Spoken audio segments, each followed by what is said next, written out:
नमस्कार, आदाब, सत श्री अकाल। मैं हूं आपका आदित्य भैया and this is Aditya classes. तो आज since I am not getting enough time to do the live sessions, तो आज मैं रिकॉर्ड करके डाल रहा हूं तीसरा हमारा पीवाईक्यू वीडियो, जहां पर हम करेंगे केमिस्ट्री के अंदर periodic classification and P block elements. अब पी ब्लॉक एलिमेंट्स मेजरली तो कटा हुआ है, तो सिर्फ वो पोर्शन जो हमारे लिए ज़रूरी है, जो अब सिलेबस के अंदर आएगा, जहाँ पर इंट्रोडक्शन आ रहा है ग्रुप्स का, थोड़े बहुत एलिमेंट्स का, मॉलिक्यूल्स यहाँ पर नहीं डिस्कस करने हैं हमें, उसके अंदर के ट्रेंड बहुत ज़्यादा डिस्कस नहीं करने हैं मॉलिक्यूल्स के अंदर के। तो हमें अब थोड़ी बहुत फिजिकल प्रॉपर्टीज़ पे ध्यान देना है, केमिकल प्रॉपर्टीज़ पे ध्यान नहीं देना है। तो आज हम वो सारी चीज़ें करेंगे। So without any further ado let's get straight into the questions. तो जी हमारे पास सबसे पहला क्वेश्चन है कि आईयूपीएसी नेम हमें बताना है। पीरियोडिक क्लासिफिकेशन क्लास 7 सबसे पहली चीज़ जो आती है कि आईयूपीएसी नेम कैसे रखते हैं उन एलिमेंट्स का जिनका अभी तक एक फाइनल नाम नहीं दिया गया है, जिनका टेम्परेरी नाम सोनोमोन जो भी एक नाम रखा जाता है घर में, वो वाला नाम जब तक एक फाइनल नाम डिसाइड नहीं होता वो क्या है। तो उसके लिए 0 को कहा जाता है नील, 1 को कहा जाता है अन, 2 को कहा जाता है बाई, ट्राई, टेट्रा, ऐसे करके इनके नाम होते हैं। तो यहाँ पर हमारे पास है 1 1 9। तो 1 हो गया अन, 1 हो गया अन, एंड देन 9 होता है एन, 8 होता है ऑक्ट, और नाम के लास्ट में आ जाता है आई यू एन। इसके हिसाब से देखो तो इसका नाम क्या होता है अन अन एंड 9 इज एन इयम। तो इसने दिया अन अन एनियम, ठीक है। इसने दिया un unnilennium, this is 109। इसने दिया unununium 111 and this ununoctium is 11। हमारा ऑप्शन 1 करेक्ट ना। अब इसके अंदर हमें इनकरेक्ट मैच बताना है, तो कोई जो भी पहले करा, बट इसके लिए क्या है, यहाँ पर इन्होंने करेक्ट आईयूपीएसी नेम दे दी। अब ये वाली चीज़ आपको एनसीईआरटी में टेबल दे देना है और उसको याद ही करना पड़ेगा। इसका ये करेक्ट आंसर है, इसका ये करेक्ट आंसर है, इसका ये करेक्ट आंसर है, और इसके लिए ये करेक्ट आंसर नहीं है। इसका नाम इज दिस। तो मतलब B is the correct answer, जो कि इनकरेक्ट है। Next is the element expected to form the largest ion to achieve the noble gas configuration. जब ये नोबल गैस कॉन्फ़िगरेशन के अंदर आएंगे तो इसका क्या आयन बनेगा। अगर जब नोबल गैस कॉन्फ़िगरेशन में आएगा तो F कहाँ से रिएक्ट करता है, F नेगेटिव बना के करता है, ऑक्सीजन रिएक्ट करता है O2 नेगेटिव बनाकर, Na रिएक्ट करता है Na पॉजिटिव बनाकर, और N रिएक्ट करता है N3 नेगेटिव बनाकर। टोटल नंबर ऑफ एटम्स देखो, इसके अंदर हो जाएंगे 10, इसके अंदर हो जाएंगे 10, इसके अंदर भी हो जाएंगे 10, और इसके अंदर भी हो जाएंगे 10। 10 इलेक्ट्रॉन हो गए। These are isoelectronic species. और जब भी आपके पास एक आइसो इलेक्ट्रॉनिक स्पीसी आए, उसके अंदर आप याद रख लो कि radius is inversely proportional to the atomic number. Radius of the atom, radius of the isoelectronic species, मतलब रेडियस ऑफ आयन इस केस में, तो radius of ion is inversely proportional to z और आइसो इलेक्ट्रॉनिक स्पीसीज। अब z देखो तो यहाँ पर Na का हो गया 11, इसका हो गया 9, 8 और 7। तो सबसे कम z किसका है, n का। n सबसे ज़्यादा रेडियस हो जाएगा n का। दूसरी चीज़, अगर इसका रीज़न जानना हो तो क्या होता है, जितने ज़्यादा आयंस, जितने ज़्यादा इलेक्ट्रॉन्स हम फिल करते जाएंगे सेम एटम के अंदर, उतना ज़्यादा उसका जो इफेक्टिव न्यूक्लियर चार्ज होता है, मतलब न्यूक्लियर का जो फोर्स ऑफ अट्रैक्शन है, न्यूक्लियस का जो फोर्स ऑफ अट्रैक्शन है पर इलेक्ट्रॉन, वो डिक्रीज होता चला जाता है। एंड जितने इलेक्ट्रॉन आप एक्स्ट्रा ऐड करोगे एटम के अंदर, उतनी ज़्यादा वो इलेक्ट्रॉन्स दूर दूर होते चले जाते हैं, बिकॉज पर इलेक्ट्रॉन जो फोर्स ऑफ अट्रैक्शन है, प्रोटॉन तो उतना ही है, प्रोटॉन उतने ही हैं, और इलेक्ट्रॉन बढ़ते जा रहे हैं, तो पर इलेक्ट्रॉन जो फोर्स ऑफ अट्रैक्शन है वो रिड्यूस होता चला जाता है। एंड हेंस हमारे पास जो साइज है आयन का वो बढ़ता चला जाता है। और यहीं पर आप इलेक्ट्रॉन निकाल लो तो पर इलेक्ट्रॉन फोर्स ऑफ अट्रैक्शन बढ़ जाएगा एंड साइज छोटा हो जाएगा, तो Na पॉजिटिव के अंदर साइज छोटा हो जाता है। तो इसका साइज का ऑर्डर यही आएगा, पहले नंबर पे ये, दूसरे नंबर पे ये, तीसरे नंबर पे ये, एंड चौथे नंबर पे ये इसका ऑर्डर बनेगा। और इस क्वेश्चन का आंसर हो गया first. Then for the second period elements, the correct increasing order of first ionization and review मेरे को बताना है। second order, second period के elements कौन से हो गए। अब पहले में तो हाइड्रोजन लिथियम आ गया, वो बताओ। दूसरा beryllium, lithium, beryllium, boron, carbon, nitrogen, oxygen, fluorine और नियोन। अब इसमें सबसे ज़्यादा तो ऑब्वियसली नियोन की होनी चाहिए, बिकॉज वो तो नोबल गैस में आ गया, और सबसे कम लिथियम की होनी चाहिए। वो छोटा सा एलिमेंट है, सिर्फ 2 1 कॉन्फ़िगरेशन बड़ी आसानी से इलेक्ट्रॉन दे देगा, तो सब में लिथियम शुरुआत में और नियोन एंड में है, ये तो फिक्स हो गए। अब बचा बेरिलियम।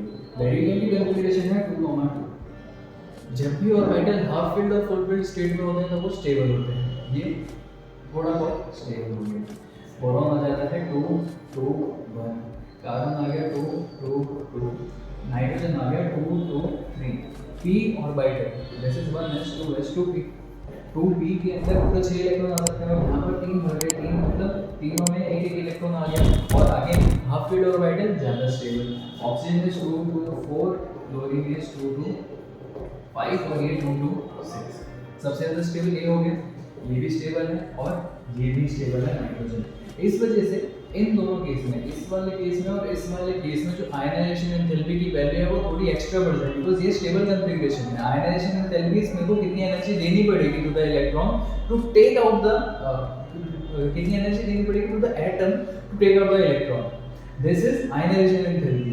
अब अगर मेरे को पता है भाई वो पहले से ही नोबल गैस कॉन्फ़िगरेशन के अंदर वो एक स्टेबल स्टेट में है, स्टेबल स्टेट की हाफ फील्ड है, स्टेबल स्टेट में है, अगर वो ऑलरेडी स्टेबल स्टेट के अंदर है तो मेरे को ज़्यादा एनर्जी देनी पड़ेगी to take it out of stable state. तो यहाँ पर यही ऑर्डर फॉलो होना चाहिए। जनरली जो ट्रेंड कहता है कि जब हम लेफ्ट से राइट पे जा रहे हैं तो उसकी आयनाइजेशन एंथैल्पी बढ़नी चाहिए, बट यहाँ पर वेरिएशन कहाँ बनेगी, एक इधर बनेगी और इधर बनेगी। यहाँ पर आगे वाले एलिमेंट की आयनाइजेशन एंथैल्पी थोड़ी कम हो जाएगी और इनकी आयनाइजेशन एंथैल्पी थोड़ी इंक्रीज हो जाएगी। तो लिथियम, बेरिलियम नहीं आना चाहिए, बोरॉन आना चाहिए सेकंड पे, लिथियम बोरॉन बेरिलियम, लिथियम ये भी गलत हो गया, lithium boron beryllium, then carbon carbon, फिर नाइट्रोजन और ऑक्सीजन तो उल्टा होना चाहिए, यहाँ पर भी oxygen nitrogen chlorine neon, nitrogen oxygen chlorine में सी भी गलत है, hence C is the correct option. ये चीज आपको यहाँ पर नोट करनी है। फॉर द ऑक्साइड इनके ऑक्साइड्स की एसिडिक और बेसिक प्रॉपर्टी आपको बतानी है। इसके लिए याद रखो कि अगर हमारे पास कोई मेटल है तो metal in oxidation state +1 +2 +3 are basic, metals in oxidation state +4 are amphoteric, and metals in oxidation state +5 +6 and +7 are acidic। ये चीज आपको याद रखनी है। मेटल ऑक्सीडेशन स्टेट 1 2 3 पे बेसिक रहेंगे, 4 में एम्फोटेरिक और 5 से 7 के अंदर मेटल्स होते हैं एसिडिक। नाउ बेस अगर मेटल के अलावा नॉन मेटल्स की बात करो तो non metals are always acidic in their oxides. Non metal हमेशा एसिडिक होंगे। और बच गए मेटलाइट्स। तो metalloids are generally acidic, but कुछ कुछ इसके अंदर एम्फोटेरिक भी होते हैं, जैसे कि एल्यूमिनियम ऑक्साइड। तो यहाँ पर aluminium oxide is amphoteric. Na2O, यहाँ पर Na+1 ऑक्सीडेशन स्टेट में +1 मेटल होता है बेसिक, तो Na2O is basic oxide. And और इसके अलावा और क्या याद रखना आपको, CO, NO एंड N2O, ये तीन ऑक्साइड्स हैं जो कि न्यूट्रल हैं, ना ये एसिडिक है ना बेसिक है ना ये याद रखना। और N2O नॉन मेटल ऑक्साइड है तो एसिडिक होगा, ठीक है। N2O मैंने भी लिखा है यहाँ पर न्यूट्रल है, तो N2O is neutral and chlorine का ऑक्साइड नॉन मेटल है, ऑक्साइड उसका एसिडिक हो जाएगा। तो हमारे पास फर्स्ट का बी है एंड ये ऑप्शन गलत है, ये ऑप्शन गलत है। सेकंड का है हमारे पास डी, सेकंड का है हमारे पास डी, सेकंड का है ए, तो डी ऑप्शन हमारा करेक्ट है। बाकी भी मैच करके देख लो। थर्ड का ए और फोर्थ का सी है, hence this option is the correct. Which of the following oxide is most acidic in nature? सारे कौन सा है इनमें सबसे ज़्यादा एसिडिक होगा? और एसिडिक में देखो तो कैल्शियम मेटल है, बेरिलियम मेटल है, मैग्नीशियम मेटल है, सारे के सारे मेटल है। तो अब इसमें से मेरे को बताना है कि सबसे ज़्यादा एसिडिक कौन सा है। और मेटल के ऑक्साइड कैसे होते हैं? बेसिक होते हैं। और सारे के सारे ऑक्साइड्स हैं। ऑक्साइड्स का मतलब अब ये सारे के सारे हमारे पास +1 oxidation state, these are all group number 2 के एलिमेंट्स। तो अब इनमें से मेरे को बताना है कि सबसे ज़्यादा एसिडिक कौन सा होगा। बेसिक है सारे के सारे, और बेसिक में भी सबसे ज़्यादा एसिडिक कौन सा होगा। अब जैसे जैसे हम एक ग्रुप में, अब मैंने बोला ग्रुप 2 के एलिमेंट्स सारे को दिख रहा है, ग्रुप 2 में नीचे जाते हैं तो वहाँ पर क्या होता है, मेटेलिक कैरेक्टर। अगर आपको याद हो तो ग्रुप में नीचे जाते जाते मेटेलिक कैरेक्टर इंक्रीज होता है। और मेटल क्या बना रहा है? बेसिक ऑक्साइड, मतलब नीचे जाते जाते बेसिसिटी ऑक्साइड्स की बढ़ती चली जाएगी, बिकॉज मेटेलिक कैरेक्टर बढ़ रहा है। मेटल की प्रॉपर्टी है कि वो बेसिक ऑक्साइड बनाएगा। अब जब मेटल की प्रॉपर्टी है कि वो बेसिक ऑक्साइड बनाएगा और नीचे जाते जाते मेटेलिक कैरेक्टर बढ़ रहा है, हेंस बेसिसिटी बढ़ती चली जाएगी। तो जितने नीचे वाला ऑक्साइड उतना ज़्यादा वो बेसिक, तो हेंस जितना ऊपर वाला ऑक्साइड उतनी ज़्यादा बेसिसिटी कम है, हेंस वो सबसे ज़्यादा कंपैरेटिवली वो एसिडिक हो जाएगा। हेंस बेरिलियम इसका आंसर। बेरिलियम के बाद मैग्नीशियम आएगा, फिर कैल्शियम आएगा एंड देन बेरिलियम। ये इसकी प्रॉपर्टी है, एसिडिक नहीं, कंपैरेटिवली एसिडिक है, कंपैरेटिवली उसका पीएच थोड़ा कम आएगा। ये इसका कहने का मतलब है क्वेश्चन का। In which of the following options the order of arrangement does not agree with the variation of property indicated? इसमें से कौन सा ऑप्शन ऐसा है जो ऑर्डर गलत आ रहा है? I, B, R, C, I, F increasing electronegativity गलत। क्यों? क्योंकि फ्लोरीन, अब ये ऑर्डर देखो हिसाब से तो सही है, लेकिन एक एक्सेप्शन यहाँ पर है। Inorganic chemistry is completely about exceptions. यहाँ पर एक एक्सेप्शन आती है क्या, कि यहाँ पर ऑर्डर जो बनता है वो बनता है I and then B R and then F और फिर आता है C।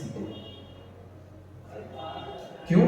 क्योंकि फ्लोरीन के अंदर इलेक्ट्रॉन रिपल्जन इतनी ज्यादा हो जाती है कि उसकी electron gain enthalpy becomes less negative, और क्लोरीन की ज्यादा हो जाती है ड्यू टू उसका थोड़ा बड़ा साइज एंड ये प्रॉपर्टी निकलती है। Lithium, sodium, potassium and rubidium increasing metal radius ये सही है, मतलब हमें तो गलत ही बताना था, तो उसके हिसाब से ऑप्शन ए सही हो गया। Al3 positive, Mg positive, Na positive, F negative increasing ionic size. Ionic size मैंने बोला सबके अंदर 10 इलेक्ट्रॉन है, but ionic size is inversely proportional to atomic number. इसका एटॉमिक नंबर 9, 11, 12, 13, तो सबसे बड़ा साइज इसी का होना चाहिए, ये भी सही है।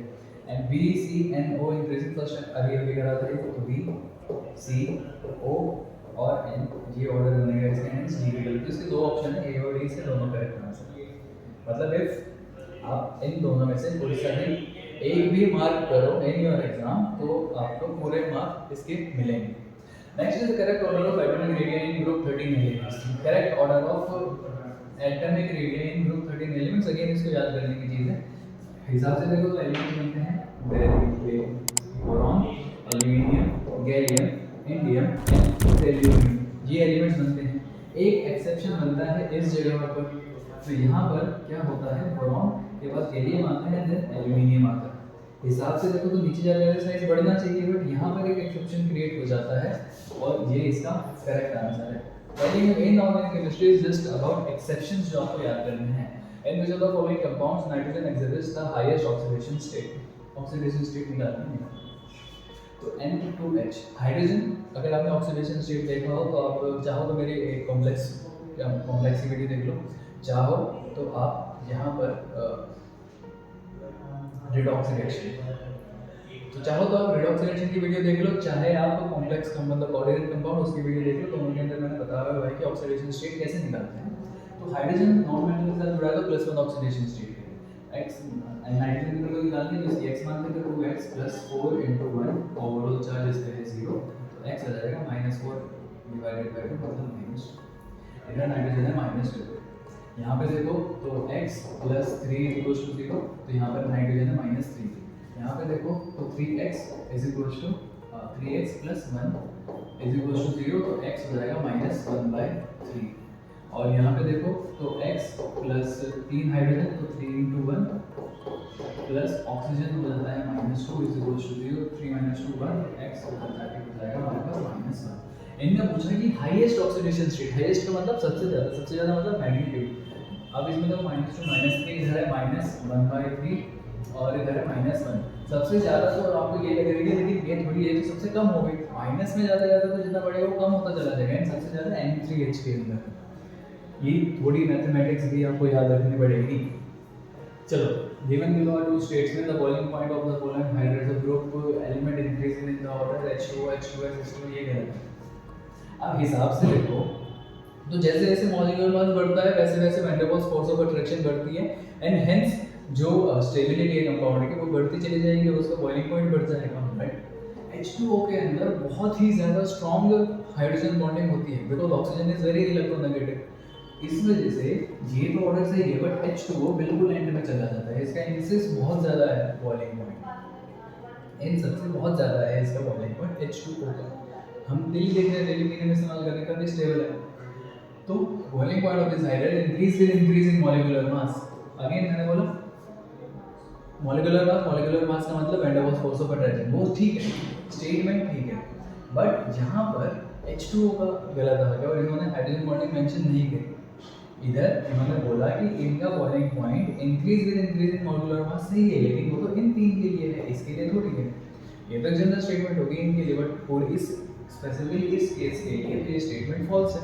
वो यहाँ पर तो यहाँ तक मैंने उस फोर्स ऑफ अट्रैक्शन है, ये उठकर इधर आ गया due to strong hydrogen bonding and दोनों स्टेटमेंट हमारे पास गलत है, दोनों ये गलत है, दोनों हमारे करेक्ट, बी ऑप्शन है। Then which is the correct thermal stability order for H2EEOSACEN H2O? बस H2O सबसे ज़्यादा स्ट्रॉन्ग है, हाइड्रोजन बॉन्डिंग बना रहा है, और कोई देखना ही नहीं है, देखा H2O को मार करो काम करता। एंड देन दूसरी चीज थर्मल स्टेबिलिटी देखनी है, तो स्टेबिलिटी का मतलब हमें जो साइज का डिफरेंस है वो कम होना चाहिए, तो यहाँ से देखो तो यहाँ पर सबका साइज बढ़ रहा है, तो ये इसका ऑर्डर हो जाएगा।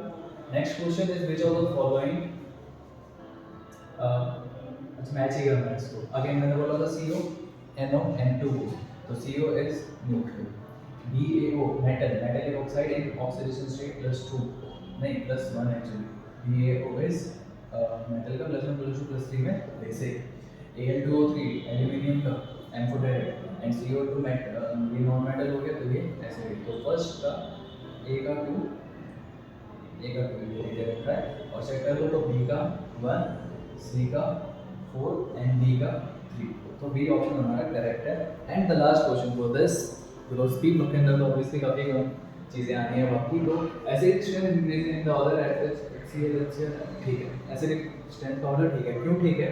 बिकॉज एसिडिक स्ट्रेंथ का मतलब वो कितनी आसानी से H+ आयन को लूज कर सकता है, ऐसे जो कि H पॉजिटिव छोड़े, तो कितनी आसानी से H पॉजिटिव छोड़ सकता है, वो इसका एसिडिक कैरेक्टर हो गया।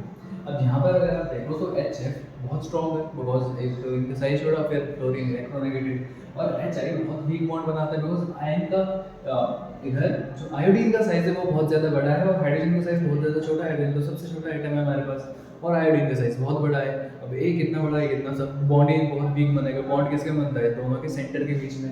अब बॉन्ड लेंथ इतनी बड़ी हो गई तो बॉन्ड ऑब्वियसली वीक हो जाएगा, और जब बॉन्ड वीक हो जाएगा तो हाइड्रोजन को छोड़ने में इसको बहुत ज़्यादा दिक्कत तो नहीं होने वाली है, hence HI is the strongest acid यहाँ पर, then HBr, then HCl and then HF. तो as the size of element increase down the group, the bond strength of decreases, and so the H will be correct, जो मैंने आपको बताया। तो दोनों statement का करेक्ट, वो स्टेटमेंट वन स्टेटमेंट हुआ true, and that's it in this quick session। तो हमने सारे के सारे क्वेश्चंस कर लिए। अगर आपको कहीं पर भी कोई भी डाउट हो, मैं वैसे तो मैंने सारी चीज़ें बहुत अच्छे से एक्सप्लेन करके करी हैं सारे के सारे क्वेश्चंस, बट स्टिल अगर कहीं पर भी थोड़ा सा भी डाउट बचा हो तो please do comment and do tell me कि भैया यहाँ पर इतना सा ये चीज़ डाउट में है, इफ़ पॉसिबल मैं आपको कमेंट्स में बताऊँगा, else I will just make a separate video on that topic for you, I will help you in any way that I can. बस अपना नीट का एग्ज़ाम बहुत अच्छे से करो, make your parents super proud of you. आज के लिए इतना ही, मिलेंगे कल may be in a live session, so let's just meet tomorrow. तब तक के लिए अच्छे से पढ़ो, and all the best for everything in life. Take care, bye, जय हिंद।